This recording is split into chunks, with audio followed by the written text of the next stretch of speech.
Hey everyone, welcome back. Before we dive in, don't forget to like, subscribe, and share this video. It really helps the channel and keeps you updated on the biggest political stories happening right now. Now, let's get straight into what's shaking up Washington. After 40 days of a painful government shutdown, something major just happened on Capitol Hill.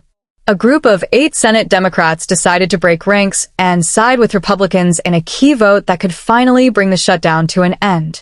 This move, while seen by some as necessary, has caused serious backlash inside the Democratic Party, and now the party is split down the middle. Moderates say it's time to move forward, while progressives say it's a complete betrayal of their base. The big headline is that Democratic Senator Jeanne Shaheen and 7 others voted with Republicans to advance a bill that would reopen the government, at least temporarily, until the end of January. In her interview, Shaheen explained that the shutdown wasn't solving anything and was only hurting regular Americans, from air traffic controllers and federal employees to families depending on food assistance programs. She said, quote, "We're turning the government back on. People can get food benefits, air traffic controllers can get paid, and contractors can go back to work." Basically, her message was simple: end the suffering now and fight the healthcare battle later. But here's where things got complicated.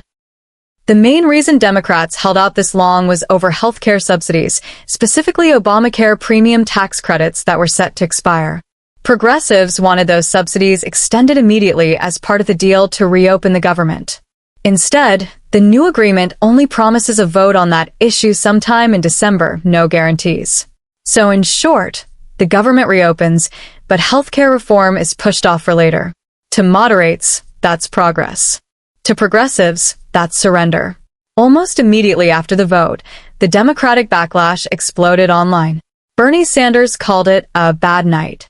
Ro Khanna, a progressive House member, went even further, saying Senate Majority Leader Chuck Schumer had failed to lead and should be replaced. Even California Governor Gavin Newsom, who rarely criticizes his own party in Washington, called it a betrayal of working Americans. Progressives argue that by giving in, Democrats lost their leverage and essentially rewarded Republicans for holding out. They believe the party should have stayed united and pushed for healthcare relief, even if it meant extending the shutdown a few more days or weeks. But moderates like Shaheen, Durbin, and Angus King see it differently. They say the shutdown was never helping their cause. It was only hurting everyday people and making Democrats look weak in the eyes of frustrated voters. One of them even said on air, "It wasn't working. After 6 weeks, we had to face reality."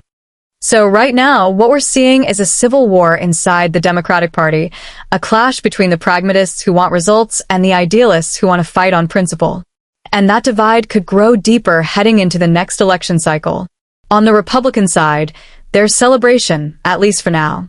They're framing this as a major win, proof that Democrats caved under pressure. Republicans are saying the Democrats waved the white flag and that the shutdown ended exactly how it began, with the GOP's terms on top. They point out that Democrats didn't get the guaranteed healthcare subsidies they demanded, just a vague promise of a vote in December. For the GOP, that's a clear victory and a political talking point they'll use for months. But even some Republican commentators are cautioning that the deal could backfire if Democrats manage to push through their healthcare bill next month. If that happens, this short-term win might turn into a longer-term loss. Meanwhile, the media is painting this as one of the most dramatic political turnarounds of the year. Just a week ago, Democrats were celebrating a wave of positive headlines from local elections and polls.